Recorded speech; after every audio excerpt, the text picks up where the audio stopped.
Hello and welcome. My name is Reina Kapiolani Pahulu, and I'm your host and moderator for the Mo'unga Project. If we could give a warm welcome to our lovely guest this evening. Yeah, so today we'll be talking about um, uh, uh, funerals and griefs as as it pertains to our Pacific Islander community. I think here in this chat and most of our previous chats, it's been mostly Tongans and Samoans. That's not been by design. Ideally, we would like to expand it to um, other regions of the Pacific. We're just slowly building that. So please, if you're interested, reach out and let us know. We'd love to have your voices. But again, just kind of acknowledging that really quickly.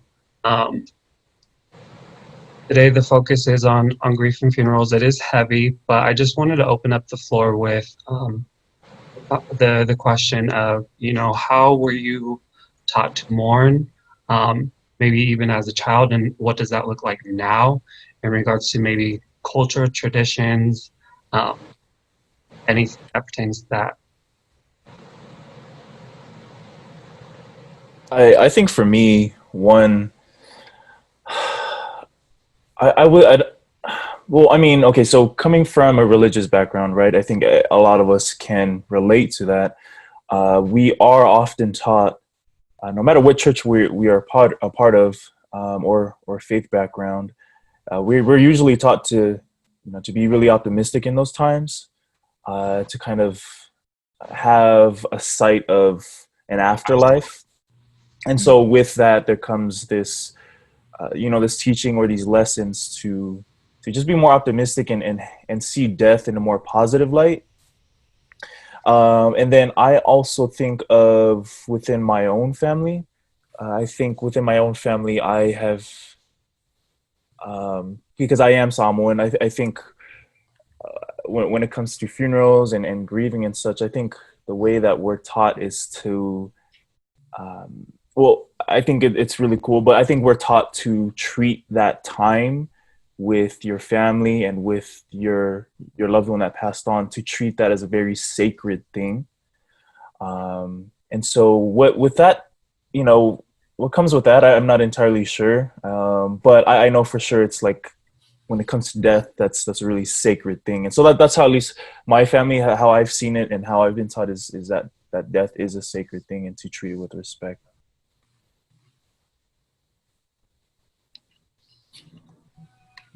Okay, so for me growing up, I'm Tongan and Samoan, but I was raised more to my Tongan side.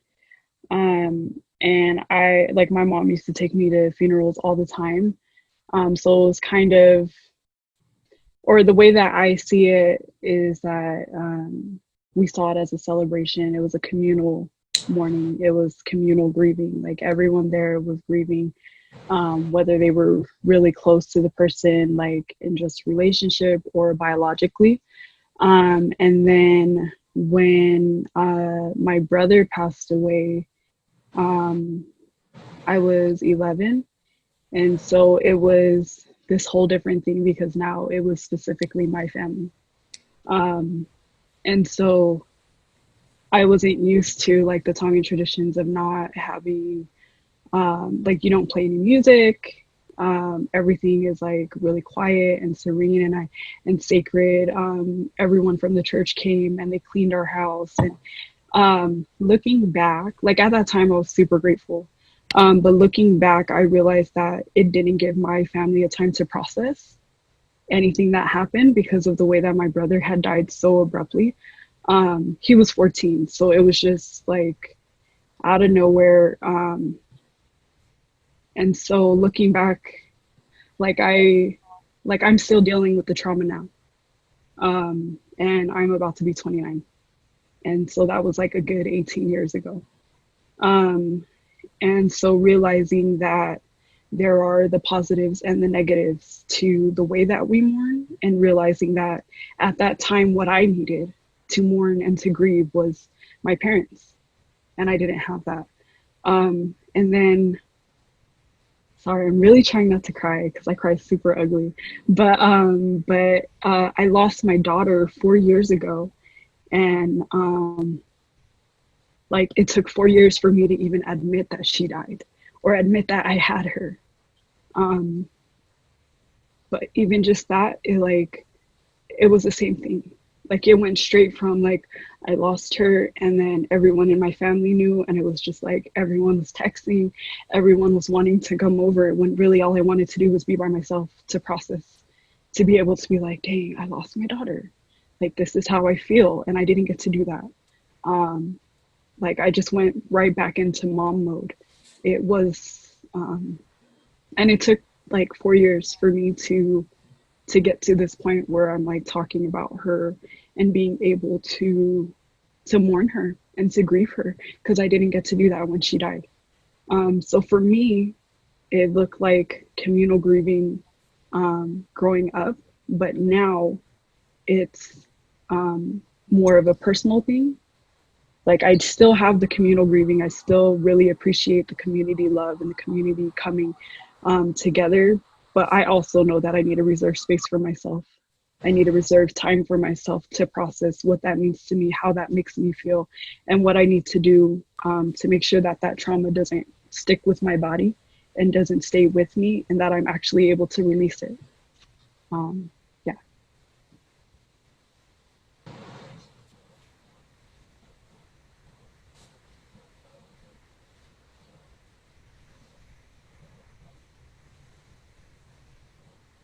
Thank you, Sila. I think I love you, first of all. I love everyone on the screen, I even love if I you haven't too. met you personally. I just think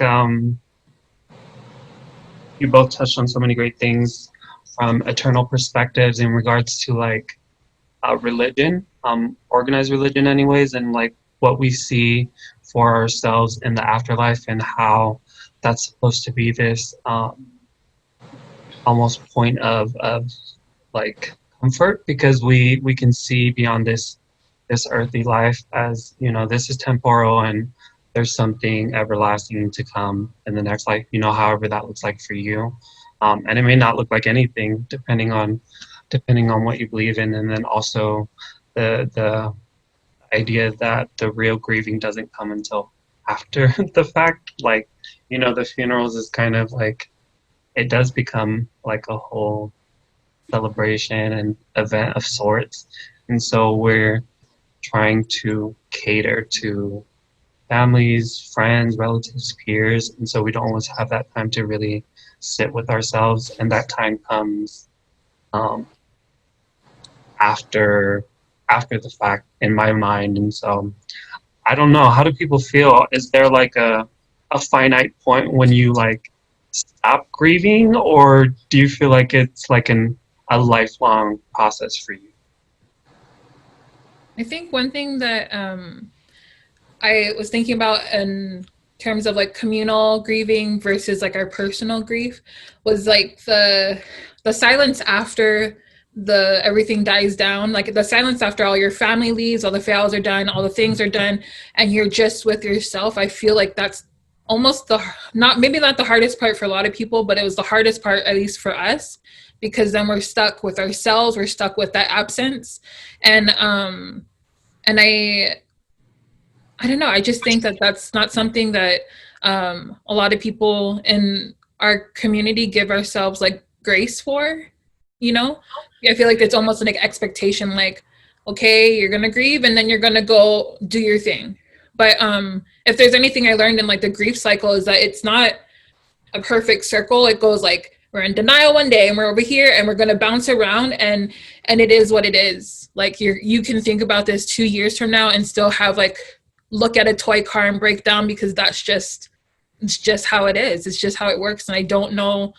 I think we get stronger, but I don't know if it ever goes away. Can I say something, Reina? So, can you hear me? Yeah. So to kind of touch on what, thank you, Misha, for that, but what Sila said as far as like holding that trauma with us into adulthood. So I was 5 when I had lost my mother. And I think, my mom's generation, so her siblings were like first generation here, and so I think I was so young, and they're so grounded in religion and spirituality that I don't know if they kind of just assumed that the older I got, like my faith would grow, or they would speak that into me, like to have faith and to believe in God's plan. But only now into adulthood do I realize that, like, as a child, I wish I would have. I'm so sorry. I wish I would have been guided through that grief, because now I'm dealing with these emotions and I'm dealing with like this resentment and this pain that I don't even understand like how or why it's affecting me so late, because it's been like 20 plus years. And then at the same time, I look back and I think like, my mom's siblings were dealing with the loss of a sibling in her early 30s. So it was really young. And then my grandparents were dealing with the loss of a child that was really unexpected. And so I don't hold it against them, but I do wish now that we kind of know a little better, that we're able to, for our kids and our nieces and nephews, when these losses happen at such a young age, like I'm hoping that we normalize therapy or professional help when needed, because, you're not weak. Like I just now look back and think that through my teens, there were so many times where I felt so kind of like there was this void and I didn't understand it. And when I went to my family about it, it was kind of like don't be sad for too long, which I completely get. I understand that, they don't want you staying in that mindset and, like wallowing in that grief. But I definitely think that is something that needs to be talked about, because we're navigating this time where, we're not grieving the traditional way, not completely. Like it's Americanized, but also we do still have some tradition. And so for me, my experience, I just wish that I was taught or informed a little bit better, a little earlier, so that I could have dealt with, like Sila said, some of this trauma that just doesn't go away unless you confront it, But yeah, those are my thoughts. Yeah, I'm gonna add on to what you said really quick. So the first thing I wanted to say is I wish that we were taught that grief doesn't have one face. It looks different for everyone and everyone mourns different. And I wish we were taught that. And then, crap, I really had something else to say. Oh, the other thing I was going to say was talking, so specifically in my experience with Tongan funerals, I feel like for me, with the funerals that I had attended, including my brother's, that I feel like the most mourning that we were able to do was when we were singing. Like when we were singing those hymns. Because you were allowed to cry. And you were allowed to be like so miserable and so heartfelt in those songs. And then after that, when you go up to, to Felaki with who's in the casket, it's just like kiss them and go. But when you're singing, at least for me, when we sang off Ayapi, it was just like, it was this whole different thing. Like I felt it, and it was that's like probably one of the only memories that I have from his funeral, because everything else is like kind of flashes in and out. But singing certain hymns brought me back, and those were the things that I was able to hold on to, that I was actually able to mourn and to grieve in my own way through the music. So that was one thing that I loved about that I love about the culture, that we have music so intertwined with it, and it's like the whole time that you're just singing. But yeah, that was one thing I wanted to add, or two things. If I could add something, I really appreciated that comment, Tila. Like music, especially during such a grievous time, and the hymns and just Polynesian voices altogether, especially if you've ever been to a Tongan funeral. They're strong, they're loud, and you can feel all the emotions go into every single song. And it's just a feeling that you could cry from, but you could really appreciate. Which is why I feel like that was something that you were able to remember. And I also wanted to add to Lai's comment about just teaching the next generation, and them coming, just teaching them younger.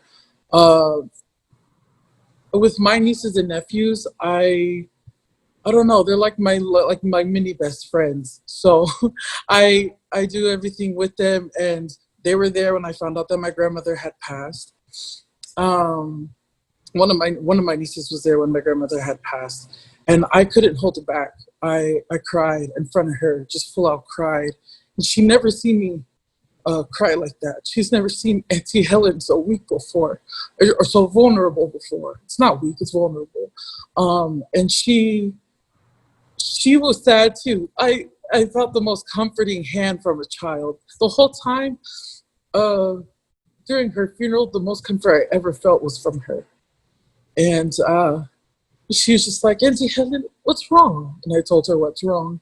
I said, Grandma Levin died. And she said, Grandma Levin, she was only 6 at the time, but she still remembered her. And she's like, Grandma Levin died? And I was like, yeah, it's crazy. And I'm sad. And she was like, it's okay. You can cry in front of me. And I did for a good 30 minutes. And then I took her home. We were in the car the whole time outside of her house. And now the same kids showed up to the hospital for me last month.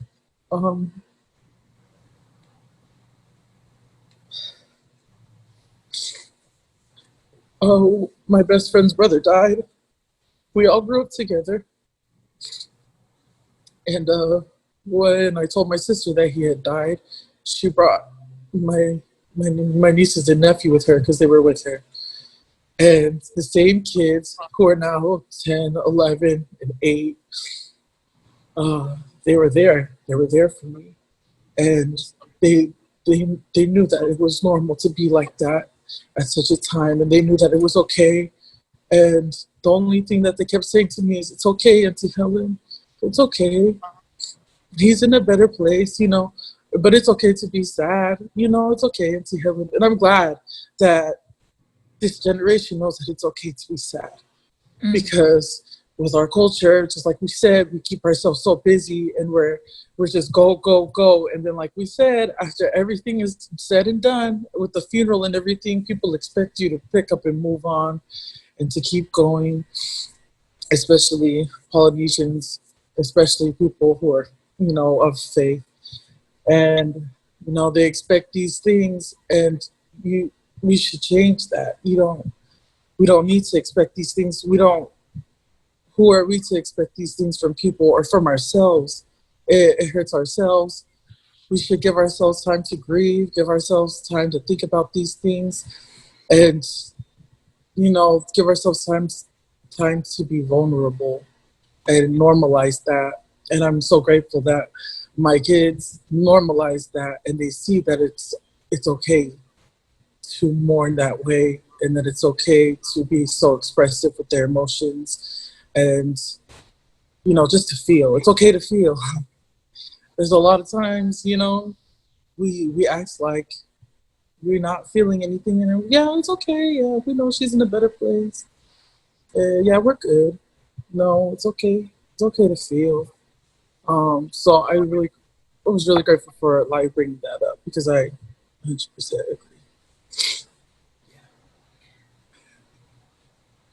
I think you guys touched on something about like the youth that I feel like is really cool, because like you were saying, like, there are things that had happened when we were younger, right? Like us as youth, and having our feelings not validated then, that really come and sneak up on us when we're adults. So normalizing therapy is so powerful. But what you're saying about like talking about like the kids were saying like it's okay to be sad, like just that phrase is so powerful. I don't know how many times in our culture we're told to suck it up, like, and so we're not given the tools or the validation to feel the things that we need to feel in order to heal. But yeah, I mean, I'm always so impressed with this generation, with like the amount of like how aware they are, I think, of feelings. And I think I'm also not to like pat ourselves on the back, but pat ourselves on the back for teaching them that it's okay to feel those things, that, you know, no kangi so over here. Like, if you're gonna cry, you're gonna cry because you feel sad, not because you're weak, not because you're anything. Like, that is super valid and healthy. And all of those things will, you know, that generational trauma starts to, it starts to end with us, you know. And I'm excited for the kids that we raise, or the kids that we're around, you know, because they get to have that fresh, understood slate, you know. I kind of wanted to share my thoughts. I love what everyone said, but specifically for me, coming from a half Samoan, half white background, speaking on Samoan funerals and the actual event that is Samoan funeral, there's a lot to be said about putting off our individual griefs and healing for extended periods of time to entertain friends and family during the funeral proceedings, which, sorry, in my experience, when my grandmother, when my,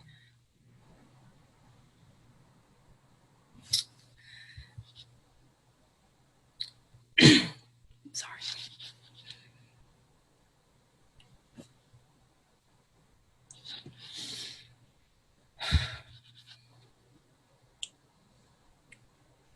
When she passed in 2011,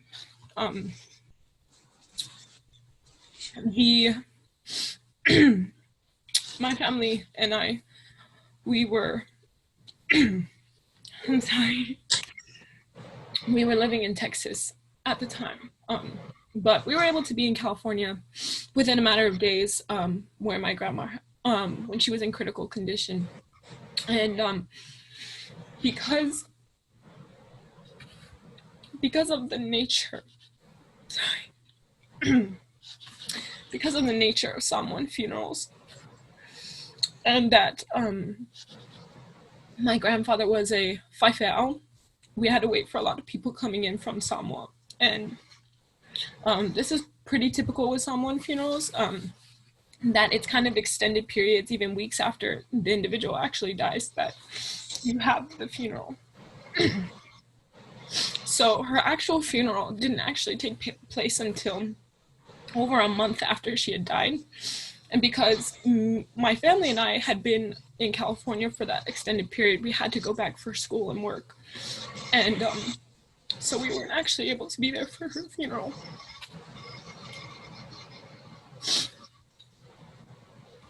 But my father, he stayed in California for the funeral, and he came home shortly after. And because of the stress and emotional trauma that my dad had to deal with her passing, my grandma, she was young, she was 54. And although she wasn't in the greatest condition of health, her death was still very shocking and unexpected. And he was never quite the same. And a little over 2.5 years later, my parents divorced. And looking back at it now, as an adult myself, and having, I would like to say, more emotional maturity, I can very clearly see the effects of bad coping mechanisms and the generational trauma that comes when we don't acknowledge our grief. And of course, there's other factors when it comes to divorce, but I can 100% say that my dad, being in his early 30s and not seeing real tangible examples of handling grief well and real tangible healing processes in his life, that was detrimental to healing after my grandma died. And one of the things that I loved is that it's so true that what you have all been saying is that grief is not a task. And it's a process that can be your whole entire lifetime. And so often in our culture, and I love our Polynesian culture so much, but so often in this collectivism mentality that we have. You know, there are many great aspects about it, but when it comes to an individual healing, it kind of gets lost, because you are catering to the village mentality, to everyone else, and at a point in time, you have to look at yourself and you have to take care of yourself before you can help the village. And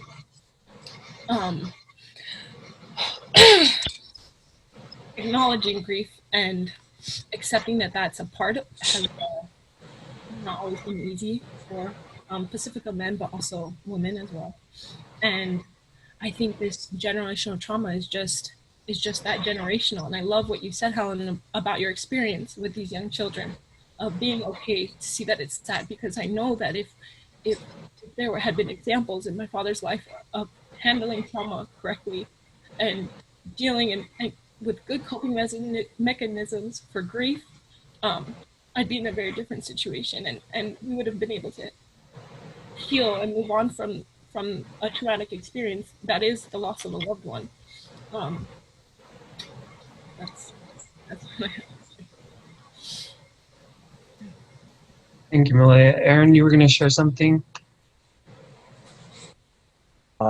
Yeah, no, well, I mean, first of all, what I did want to definitely bring up, a lot of you touched on it, as well as Malaya, when it comes to how our people grieve, especially for, I feel like for our Pacifica women, it's a lot more acceptable, right, to show those emotions. But as Pacifica men, we do kind of struggle in that area. And an example of that is just even within these last few minutes, just me just subconsciously thinking like, man, I really need to hold back my tears, right? I need to, first of all, I'm the only man on here. I need to be able to look like I'm, have this type of masculinity that includes, being strong, holding back these emotions. And I just wanted to kind of display that, or bring that into the conversation, that our Pacifica men most definitely need to be able to show those emotions, and we do need to normalize emotions, especially when it comes to grief, and coping, and losing a loved one, because I mean, even with just Malaya's example within her own family, it shows very clearly of how that can affect how we think and the decisions we make in the future. And so I just wanted to put that into the conversation, especially for all of our Pacifica men that are watching. It is important and it is needed. I know there are emotions that we're not always used to, or that we don't always want to show. But I think what's cool about this conversation we're having is that, again, as most of you have said, it's okay to feel sad. It's okay to cry and to show those emotions, because again, just as all of you have said, there are some detrimental things that follow in our lives if we don't allow that to happen. So we definitely need to normalize that. Can I add on to what you said? Just as speaking as a mom who lost a baby, it needs to be normalized that mothers need to grieve. Because after my daughter died, everyone just looked at me like, well, you have other kids. And so it was damaging to me, because that was literally the thought. They were just like, well, we mourned your daughter, you had your week, now you have other kids. You have a kid that, so my daughter is a twin. My son made it. He's a blessing. He just hit 4 years. He had like a life-saving surgery last year in October, like miracles on miracles, and I'm grateful. I learned a lot, but at the same time, it was like literally as soon as my daughter's like all her funeral arrangements were done, they were just like, well, you have a son at home, you have a son in a hospital that you need to take care of, go do that. So on top of it being normalized for men to grieve, they need to normalize mothers being able to fully grieve their kids that they're losing, no matter how old they are, because the same thing happened to my mom. And like to this day, my parents are talking to pictures of my brother. And it's so sad that they didn't have any of that time to mourn him when he passed away. Um, and now, like, my dad is 73, my mom is 67. She just turned 67, and they're still talking about things with my brother. You know, they have this big old portrait in their room of him, and they're just like, oh, how can you remember this? And it's heartbreaking that our parents don't get to do that for themselves, for their own mental health, for their own well-being. That all these years later, it's like it's still brand new to them. So yeah, it needs to be normalized within our community that these things take time, and just because the tradition is that it goes a week doesn't mean that the family is okay after a week. That's not how it works. Yeah, so I'm really happy you brought that up. It's just listening to what everyone's saying. It just brought a thought to my head. I have yet to experience a loss, so with me being this emotional, just listening to you guys, I don't know how I can prepare myself for when I do. Last year, we actually did make preparations for my grandma. It was so unreal to walk into an environment where, you know, I'm there with my grandma and the funeral director is telling us different plans of the day that she's gonna die. And, you know, our family has come to the conclusion that one day it's gonna happen, and we are trying to prepare ourselves for that day. But with everything that you guys have said, like trying to avoid trauma and utilize these different coping mechanisms to fully extend ourselves into the grieving process so that we heal correctly. I'm just like asking to myself, can I really do that with the amount of stress and emotions of actually losing someone? Like, even the thought of it makes me very emotional to the point where, like, I'm bawling. But, like, if it were to actually happen to me, am I gonna stop for a minute and think this is not healthy, the way that I'm thinking, the way that I'm grieving? I can't talk about it. I can't express it with my family. Am I gonna be able to express myself in those healthy ways in that moment or even afterwards?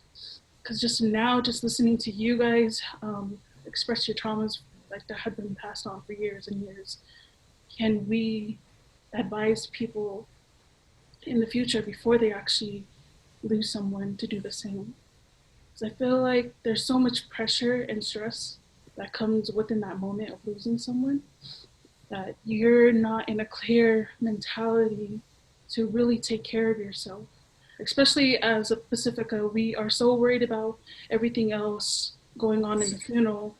We don't take that time for ourselves during, before, and after. Even before, there's a lot of drama going on, and I'm sure the during is going to be the same.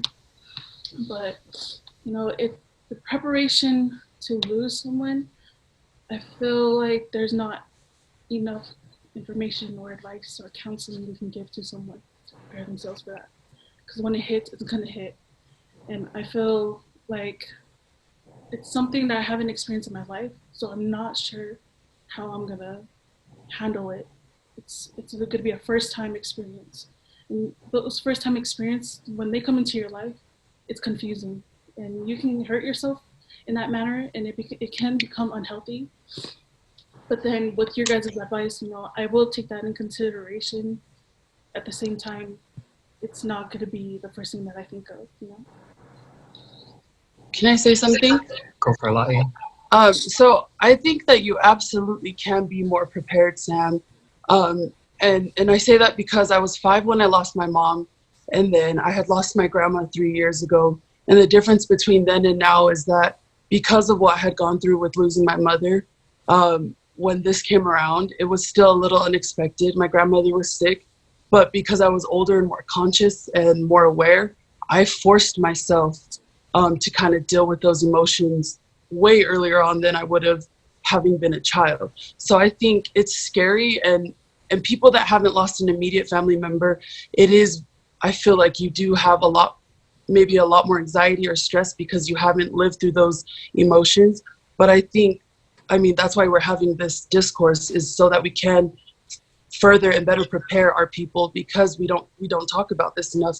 But I think you know, your pain will be different and your grief will be different, but I definitely think that you can be a little more prepared because you're more aware. So when you're going through it, it might be that shock value, and you might not understand, but afterward, because you're a little older, more emotionally mature, more aware of these things, I think you might be a little better equipped, as opposed to had we never have had this conversation. That's just my opinion. Something that I really liked is that there is the possibility of being better equipped even before you experience this type of trauma. Just thinking of my own experiences and experiences of people I know, a broad thing that could be taken home to whoever's watching and all Pacifica homes is being okay with being weak and vulnerable. There's so much stigma, and like Aaron said, especially for Pacifica men, to be okay with being vulnerable and to be okay with being weak. And that comes in so many different shades. That comes in, you know, job insecurity, that comes with stresses of school, or you know, financial security. Those are all different types of aspects of weakness and vulnerability that we don't talk about. Knowing my own family, like my grandfather he was having a very hard time financially, but he never talked about it. He never talked about it. And not that you have to go into great detail with your children, it should always be age appropriate, but to talk that you are having a hard time, that you are weak, that you are vulnerable, that it's okay to be vulnerable. That doesn't have to necessarily come only when you experience the death of a loved one. That can come years before in various other situations that I think would be exponentially helpful to dealing with loss and pain. Because being okay with being weak and vulnerable is the first step to being okay with the loss and grief that comes with the loss of a loved one.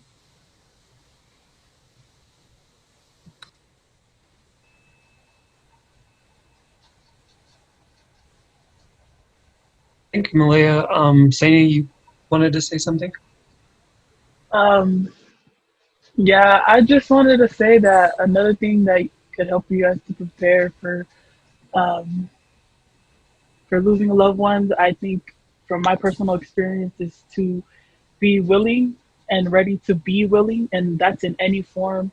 I know in the Tongan culture, um, we do have our set of unspoken rules. It's not necessarily that they're spoken, we just know they're there, and we know that where we stand with our, whether we're from the mom side, whether we're from the dad side, we know how we're supposed to show our respect to the person who is passing. But I think even more so than that, having this mentality, if you're preparing for someone who you know will pass, or just if it's gonna happen in the future, to have this mentality that, you know, they are very fragile in this moment, and they might not do anything that's like strictly Tongan. They might not do anything that's even within our religious belief, but just to be kind, and to remember that they're very fragile, and they're very, um, just like how you mentioned, that they're going to be under a lot of stress, and they're going to be all these other things, and to just, yeah, to be loving and to be kind more than to be, uh, I don't know, culturally respectful.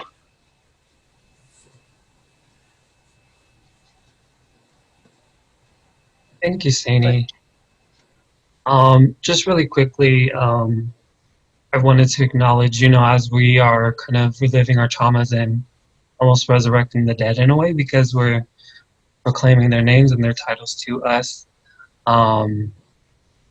you know, that we honor these people, and it's not shameful to have these conversations and this dialogue, because, you know, if we never talk about it, how do we get to the healing?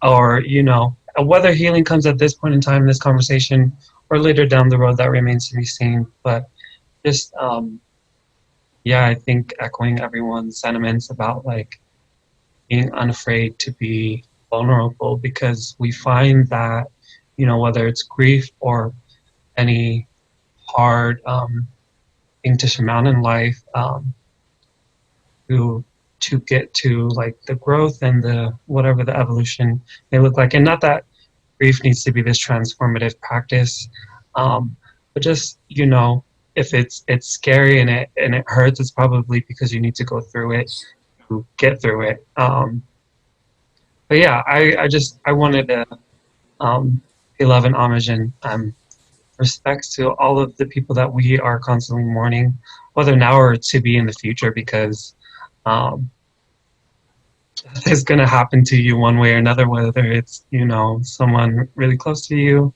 or even for yourself. I think, especially as we age, your own mortality and the loved ones around you becomes more sensitive.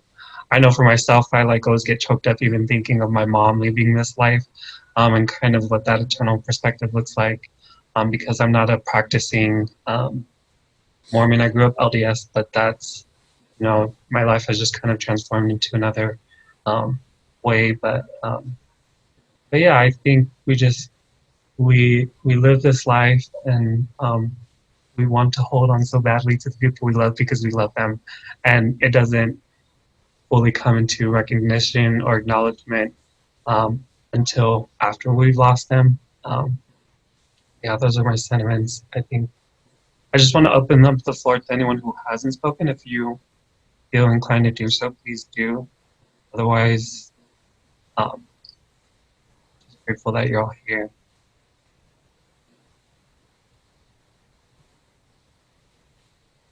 Misha, were you going to say something?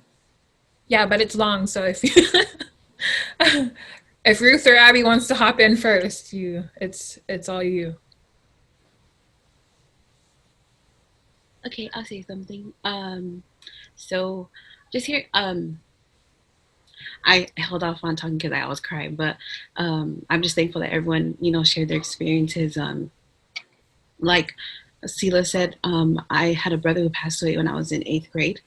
It was very hard at the time because, you know, that was like my first death I've ever experienced. I was a little 8th grader. I didn't know how to grieve or how to mourn. But I think what happened was I was able to just lean on my older siblings because, you know, they weren't afraid to, you know, cry or just even grieve and like being angry, or, you know, us being able to talk stories with each other about our older brother and how, you know, he passed away. I think that really helped us out a lot, was just being able to share like memories of him and things of that sort. So I think, you know, all of us talking about our grieving and stuff, it's different ways and that everyone deals with it. And I think for me was, I guess, just trying to hide it and like crying on my own.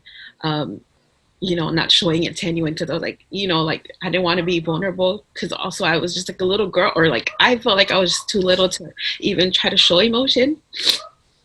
But I wish I never, you know, I wish I never did that. I wish that I could express myself while everyone else was, or been able to just feel in the moment, because that's something that I wish I would do. But yeah, I am thankful that I was able to go through it because it helped me be stronger. Yeah, sorry if I'm not making any sense. You made perfect sense. Thank you, Ruth. Yeah, Abby, I don't know if you wanted to share anything. If you don't, that's okay. Yeah, I was just,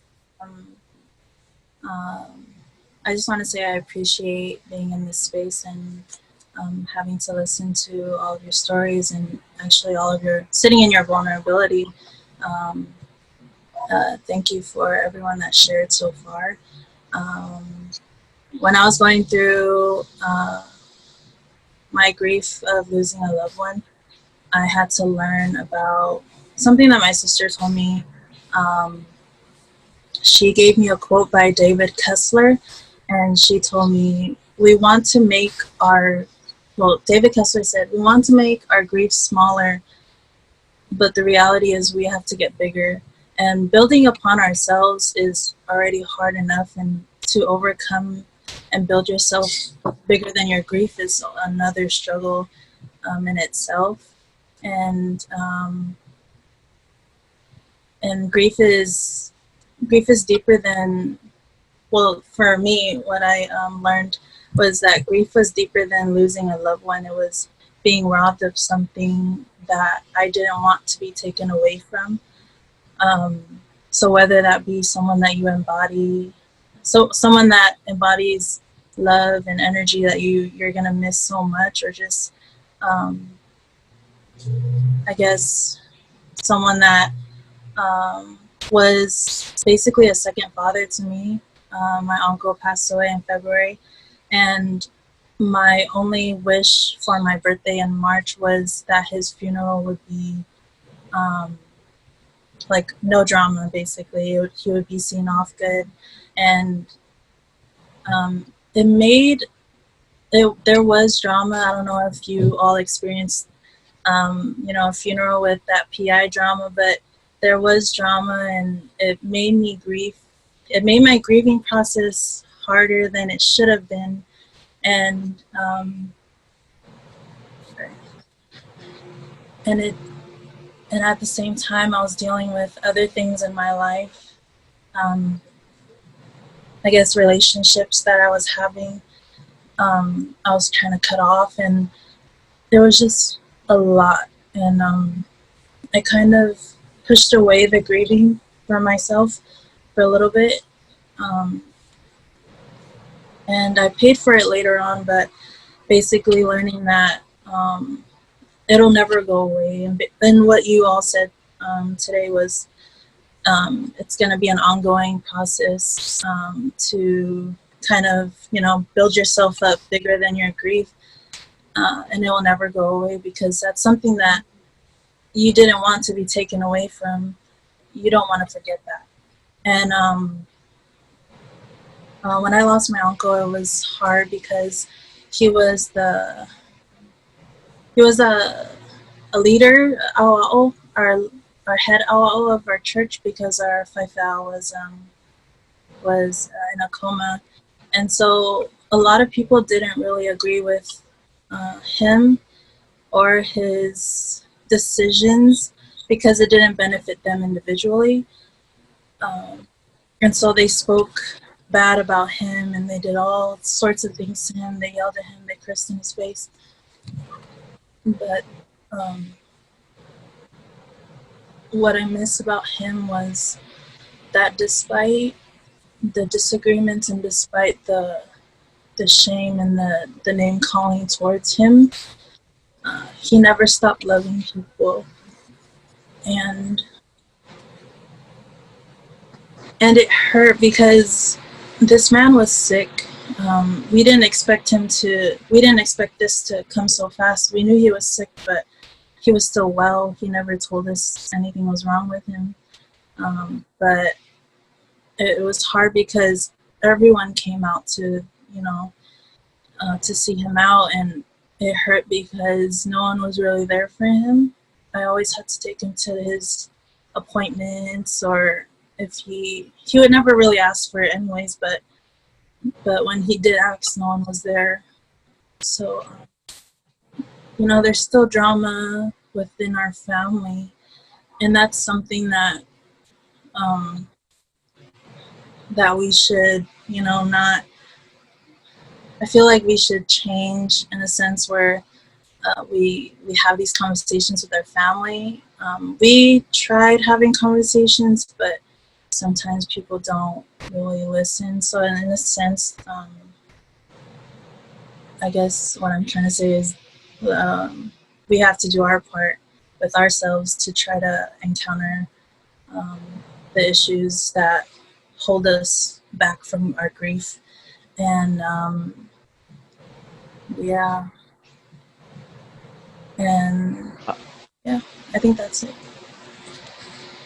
Thank you, Abby. I wanted to add on that, because I think Abby brought up so many good points, and so many points in this conversation I really wanted to kind of bring in as well. And not to kind of shift this conversation so abruptly, because again, I validate everybody's emotions that we're all feeling right now, especially myself. But I think Abby brought up a really good point as far as when we're experiencing this grief within our families and within ourselves, uh, what adds to this trauma with a T is all of this drama with the D that Abby brought up, when it comes to the certain customs that a lot of our Pacific Islander people are aware of, especially in this Pacific Islander diaspora that we're a part of.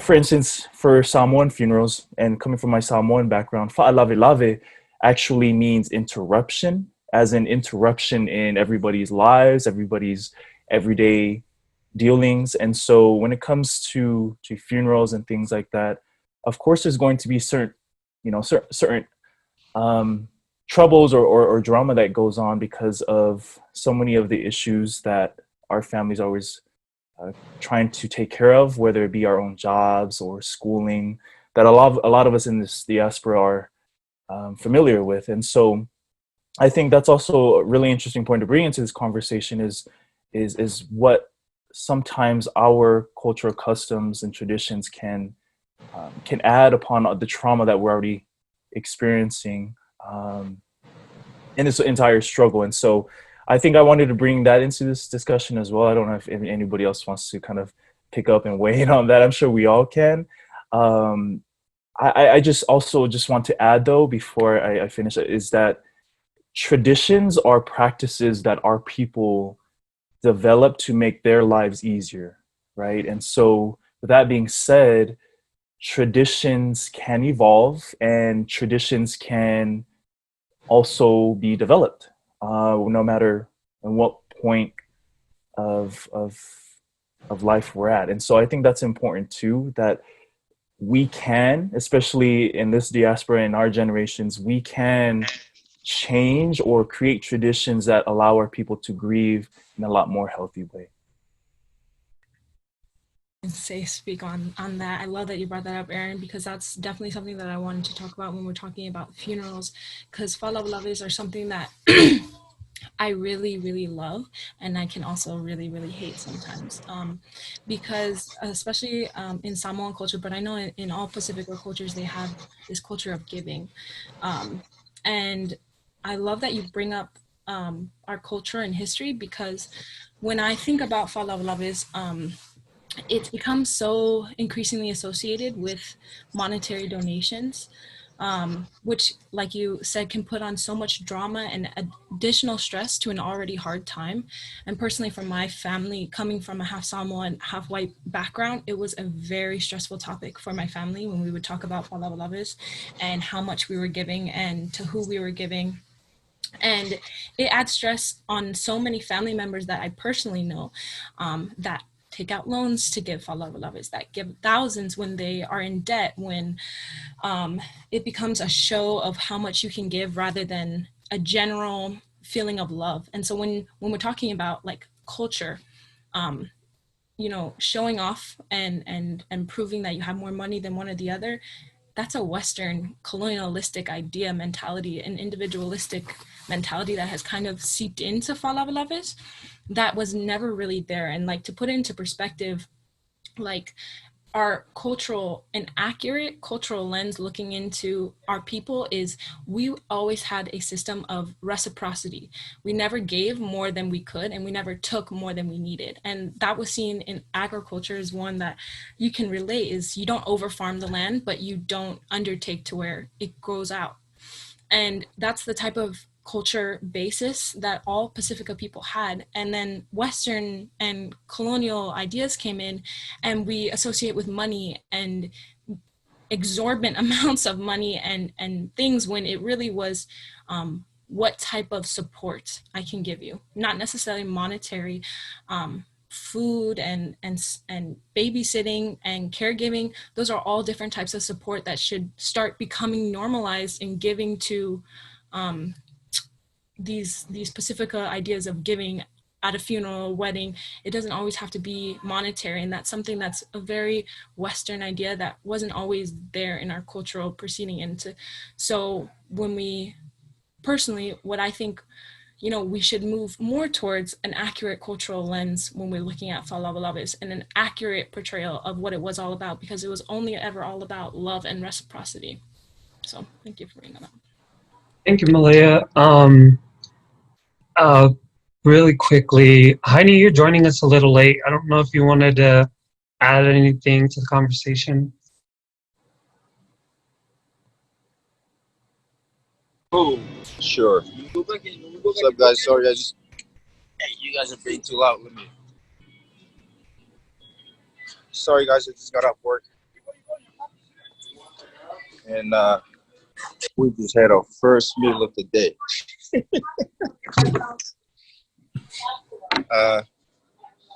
From what I've listened to the last few minutes, talk about funerals and stuff.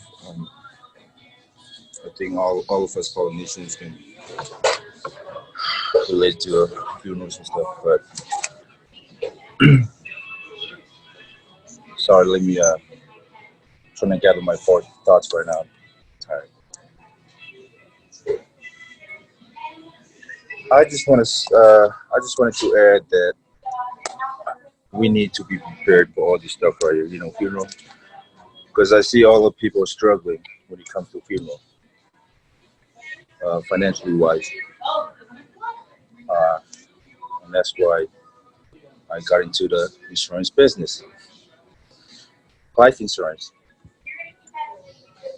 So I thought if I could get in there and help our people, you know, educate them, help them cover themselves, so you know, you and me don't have to pay for someone else's. You know what I'm saying? It helps us not going to bed and stuff like that.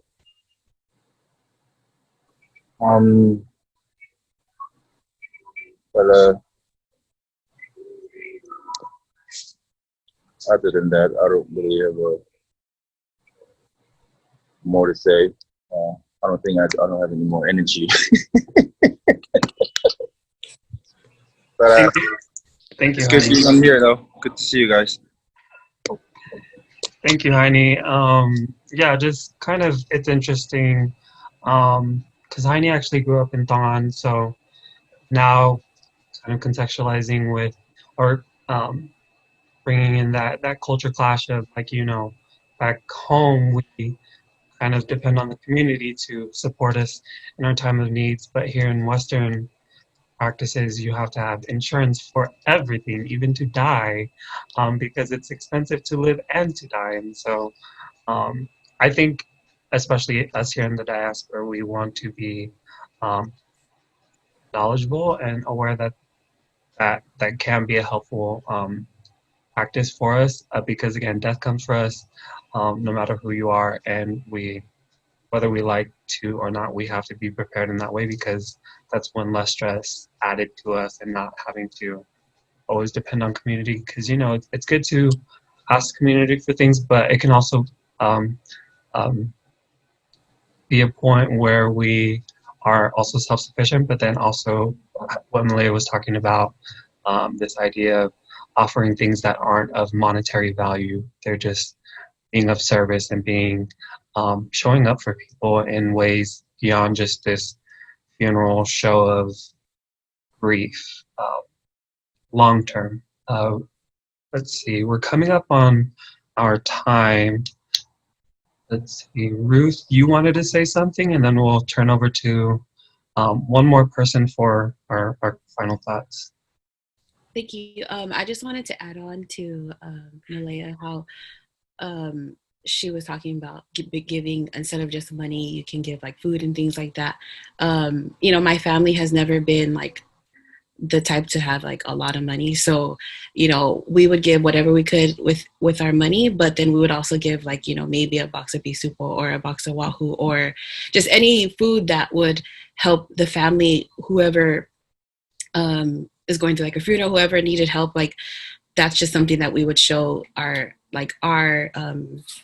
support with, like, because, you know, a lot of the time, like Malaya was saying, it gets to, I think, our people's heads, or like, you know, you have to give this amount of money, you have to give, like, you know, thousands and thousands of dollars, when us ourselves are struggling to even pay rent, or even, you know, to buy food for our own kids, or just the things that we need to survive ourselves.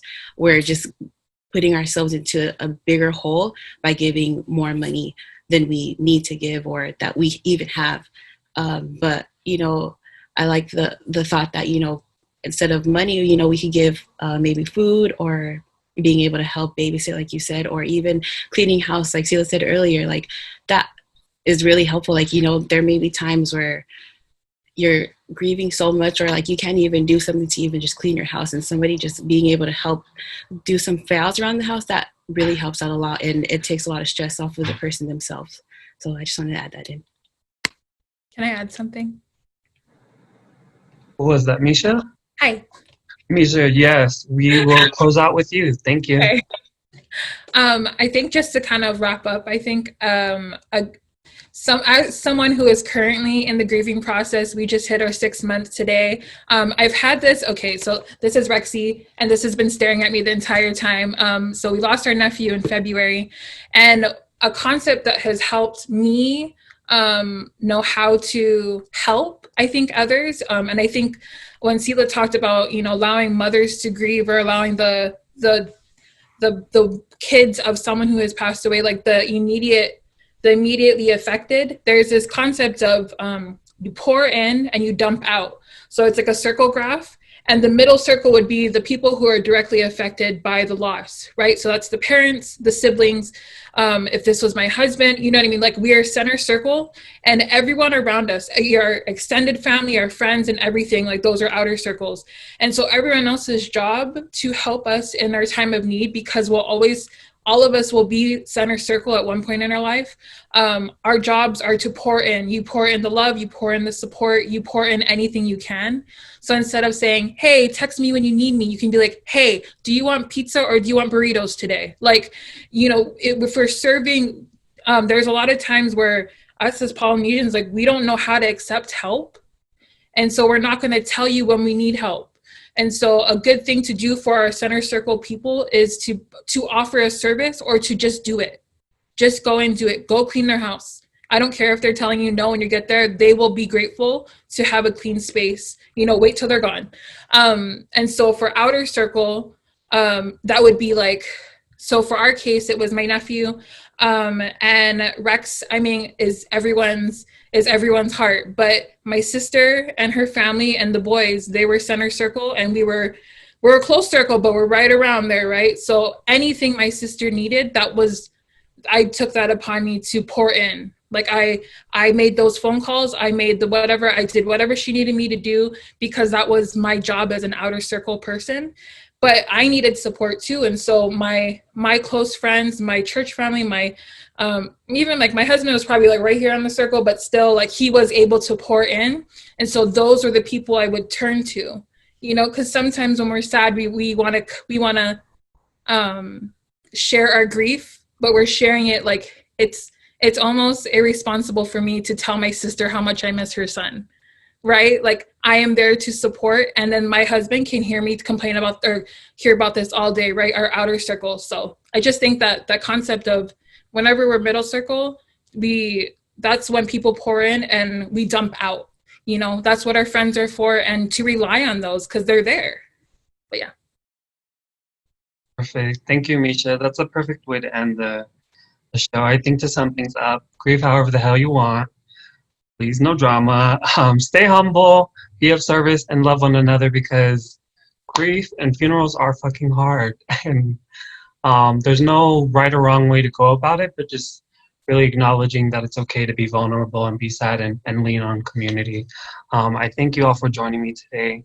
I know today this conversation was very heavy to dig into, but I'm so grateful that you all decided to be here and have this discourse with me. I can only imagine the people in our community who it might help and affect, hopefully for the positive. But as always, thank you for joining us. Please like, subscribe, all the things on YouTube and our social media platforms. And that has been a show. Bye, y'all.